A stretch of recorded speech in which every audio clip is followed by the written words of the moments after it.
শোনেন, যতক্ষণ পর্যন্ত এই বিশ্বে একটা বিশাল মালহামা না হচ্ছে, মালহামা মানে মহাযুদ্ধ, পারমাণবিক যুদ্ধ, ততক্ষণ পর্যন্ত ইমামুল মাহদি আসবেন না। এটাই কনক্লুশন।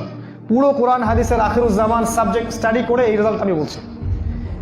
শেষ জামানার যতগুলো আয়াত, যতগুলো হাদিস এবং অন্যান্য সোর্সগুলো আছে, এগুলো স্টাডি করে বলছি, যতক্ষণ পর্যন্ত এই বিশ্বে একটা মহাযুদ্ধ না হচ্ছে, যেটাকে রাসূল সাল্লাল্লাহু আলাইহি ওয়াসাল্লাম বলেছেন মালহামা, মহাযুদ্ধ, তার আগ পর্যন্ত ইমামুল মাহদি বের হবেন না। তাই ওই যে হেরিকেন নিয়ে মাহদি খুঁজে বেড়ানোর দরকার নাই এখন আপাতত।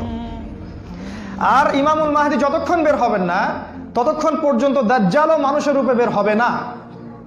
ইমাম মাহদি তখন বের হবেন যখন দাজ্জাল তখন বের হবে যখন ইমামুল মাহদি ইসলামের বিজয়ের দ্বার প্রান্তে চলে যাবেন, তারপরে সে মানুষের রূপে বের হবে, তার আগে নয়। আরেকটা বিষয় বুঝতে আমরা ভুল করি, যতক্ষণ পর্যন্ত এই যে ইসরায়েল অবৈধ রাষ্ট্র, এরা সারা বিশ্বকে নিয়ন্ত্রণ না করছে, ততক্ষণ পর্যন্ত এই মালহামাও হবে না। এবার আপনাকে এই চেইনটা মিলাতে হবে। তাহলে সামনে কি হবে? এর পরের ইভেন্টসটা হচ্ছে ইসরায়েল হবে এই বিশ্বের নেতৃস্থানীয় রাষ্ট্র। এটাতে কোনো ডাউট নাই, সে হবেই, এবং অলরেডি সে হয়ে গেছে। সে প্রায় 90% সফল, আর 10% বাকি আছে। এটা খুব অল্প সময়ের মধ্যেই হয়ে যাবে। কারণ আমাদের দুর্বলতা আছে যে আমরা যে আপোষে কাদা ছোটাছুটিতে ব্যস্ত ছিলাম, আমরা হালুয়া রুটি খাচ্ছিলাম, এই সময়টুকুর মধ্যে ও প্রচণ্ড শক্তিশালী হয়ে গেছে। ওই ইসরায়েল থেকেই আজকে সারা বিশ্বের পলিটিক্স নিয়ন্ত্রণ করা হচ্ছে, ব্যাংকিং সিস্টেম নিয়ন্ত্রণ করা হচ্ছে, অর্থনীতি নিয়ন্ত্রণ করা হচ্ছে, মিডিয়া নিয়ন্ত্রণ করা হচ্ছে, পত্রপত্রিকাও নিয়ন্ত্রণ করা হচ্ছে, আদর্শ নিয়ন্ত্রণ করা হচ্ছে, সংস্কৃতি নিয়ন্ত্রণ করা হচ্ছে, এবং আপনার এই যে প্রযুক্তি, অস্ত্রশস্ত্র, এগুলো সেখান থেকে নিয়ন্ত্রণ করা হচ্ছে। আর এটাই সেই রাষ্ট্র যেখান থেকে দাজ্জাল মানুষের রূপে বের হবে। এটাই সেই রাষ্ট্র। ওই জেরুজালেম থেকেই দাজ্জাল বের হবে। এই শক্তিশালী হয়ে গেল আমাদের চোখের সামনেই, কিন্তু আমরা কিছু করতে পারলাম না। এই যখন শক্তিশালী হয়ে গেছে, তখন সামনে একটা মহাযুদ্ধ লঞ্চ করবে, যেখানে 80টা দেশ পৃথিবীর একত্রিত হয়ে যাবে, এবং প্রত্যেকটা দেশের আন্ডারে থাকবে 12,000 করে সৈন্য। এবং এই যুদ্ধে প্রত্যেক 100 জন সৈনিকের মধ্যে 99টা সৈনিক মারা যাবে এই যুদ্ধে। এটা হবে পারমাণবিক যুদ্ধ, আপনার সামনেই করান আছে।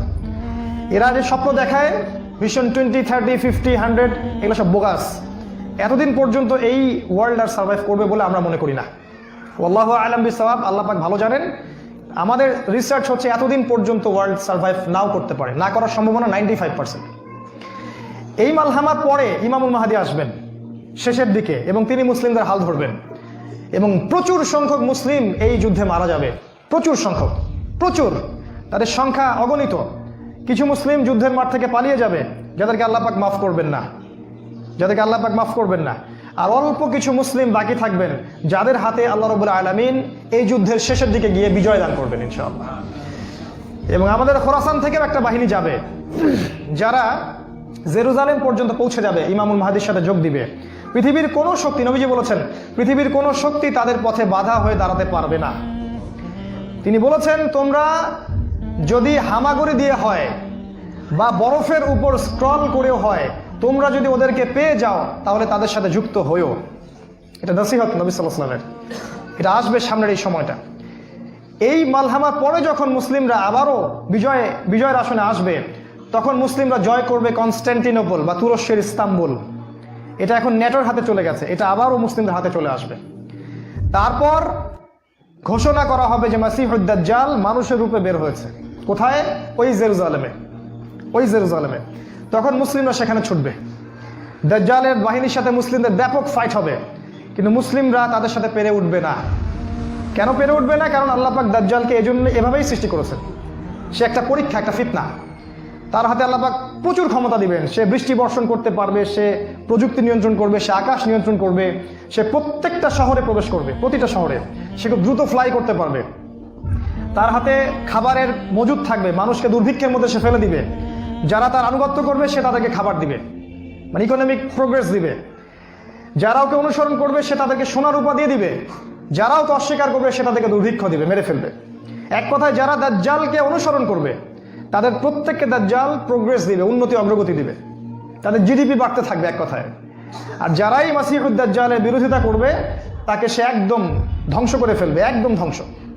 অর্থনৈতিক দিক থেকে, শারীরিক দিক থেকে রাষ্ট্রগুলো আক্রমণ করবে, সে পুরো ম্যাসাকার করে ফেলবে। তার হাতে আল্লাহ পাক এরকম ক্ষমতা দিবেন, এই জন্য মুসলিমরা তাদের সাথে পেরে উঠবে না। তাহলে কি হবে?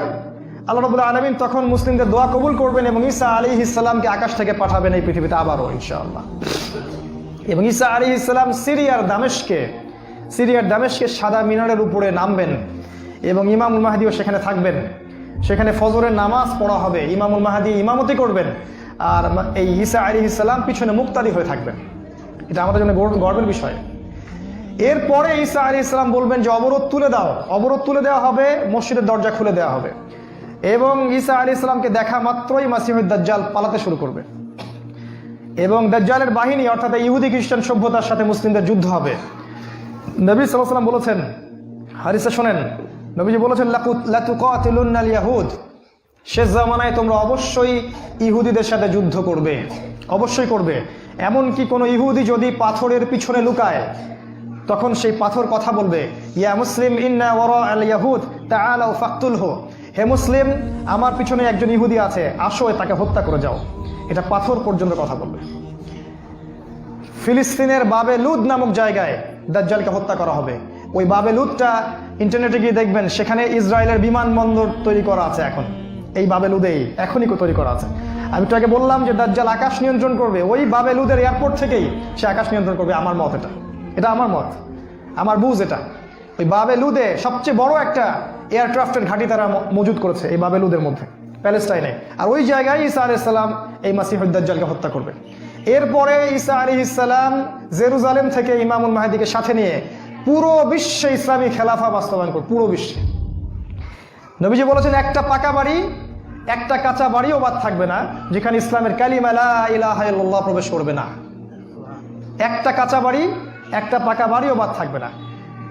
এরপরে ঈসা আলাইহিস সালাম 40 বছর এই পৃথিবীতে ইসলামী খেলাফা বাস্তবায়ন করবেন। নবীজি বলেছেন পৃথিবীতে কোনো জুলুম থাকবে না, কোনো রকমের অন্যায় পাপাচার থাকবে না।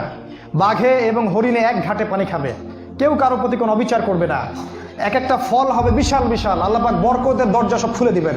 প্রচুর বৃষ্টিপাত হবে, মাটি উর্বর হবে, প্রচুর সুজলা সুফলা হয়ে যাবে এই পৃথিবীতে। আবারও আগের অবস্থায় চলে আসবে পৃথিবীটা ইনশাআল্লাহ। কোনো দূষণ থাকবে না, কিচ্ছু থাকবে না ইনশাআল্লাহ। এই 40 বছর তিনি রাজত্ব করবেন, তারপর তিনি মারা যাবেন এবং তাকে দাফন করা হবে রাসূল সাল্লাল্লাহু আলাইহি ওয়াসাল্লামের কবরের পাশে। আর ইমামুল মাহদি আরও আগেই মারা যাবেন, তিনি 7 বা 9 বছর রাজত্ব করবেন, এই মুসলিম উম্মাহকে নেতৃত্ব দিবেন। এই অবস্থাটা সামনে আসতে যাচ্ছে। এই কথাগুলো আপনাকে কোনো সেকুলার মিডিয়া বলবে না, কোনো কাফের মিডিয়া বলবে না, কোনো পত্রপত্রিকায় পাবেন না। ইভেন এখন ওয়াজ মাহফিলেও এগুলো বলা বন্ধ হয়ে গেছে। এই কথাটা আমি কেন বললাম, শুধু এত যে বড় একটা কথা আমি বললাম, এত ডিটেলস বললাম, এটার কারণ একটাই, যাতে আপনি হীনমন্যতায় না ভোগেন। কারণ সামনের যে বিজয়ের সময়টা, সেটা আমাদের বিজয়ের সময়। কোনো সন্দেহ নাই যে এই সময়টা অবশ্যই আসবে, কারণ প্রিয় নবী মুহাম্মদ সাল্লাল্লাহু আলাইহি ওয়াসাল্লাম তার পবিত্র জাবান এটা বলে গেছে। আমাদের নবী সাল্লাল্লাহু আলাইহি ওয়াসাল্লাম তার অলৌকিক পবিত্র জাবান এটা বলে গেছেন, কোনো শক্তি নাই পৃথিবীর এই কথাকে উল্টে দিতে পারে ইনশাআল্লাহ তাআলা। অতএব এখন যে দেখছেন এই যে সেকুলারদের দাপট, এই যে কাফেরদের দাপট, নাস্তিকদের দাপট, মুরতাদদের দাপট, একদম সব ওদের হাতে। অর্থনীতি, রাজনীতি, এভরি সিঙ্গেল সেক্টর ওরা কন্ট্রোল করছে। এর কিচ্ছু অবশিষ্ট থাকবে না ইনশাআল্লাহ তাআলা। ওরা যতই চেষ্টা করে নিক না কেন, তারা ইসলামের এই অপ্রতিরোধ্য গতিটা থাকাতে পারবে না ইনশাআল্লাহু আযজা ওয়া জাল্লা। এই চেতনাটা আপনাকে লালন করতে হবে। সামনের এই সময়টা আপনার জন্য অপেক্ষা করছে। যদি আপনি বেঁচে থাকেন, আমি বেঁচে থাকি, ইনশাআল্লাহ পেয়ে যাব। যদি না পাই, এই যে বাচ্চাগুলোকে আপনি মানুষ করছেন, এরা ইনশাআল্লাহ এই সময়টা পেয়ে যাবে ইনশাআল্লাহ। যদি তারাও না পায়, তাদের বাচ্চারা পেয়ে যাবে ইনশাআল্লাহ। একটা সময় ছিল যখন তাতারিরা মুসলিমদেরকে আক্রমণ করেছিল, তখনকার আলেম ওলামা যখন বলতো যে ইসলামী খেলাফা আবারও এস্টাবলিশ হবে, মানুষ এটাকে গাল গল্প মনে করত। এইগুলো কবে হবে, আন্দাজি বোগাস কথা। এখন তো সব আমাদের প্রতিকূল অবস্থা, হ্যাঁ, সব ওদের হাতে। তারা খুব হতাশ ছিল। কিন্তু ঠিকই এক পর্যায়ে দেখবেন ওই মঙ্গলিজদেরকে দূর করে দিয়ে, ওদেরকে সরিয়ে দিয়ে ইসলামী খেলাফা আবারও বাস্তবায়ন হয়েছিল, কিন্তু সেটা এখন উঠে গেছে।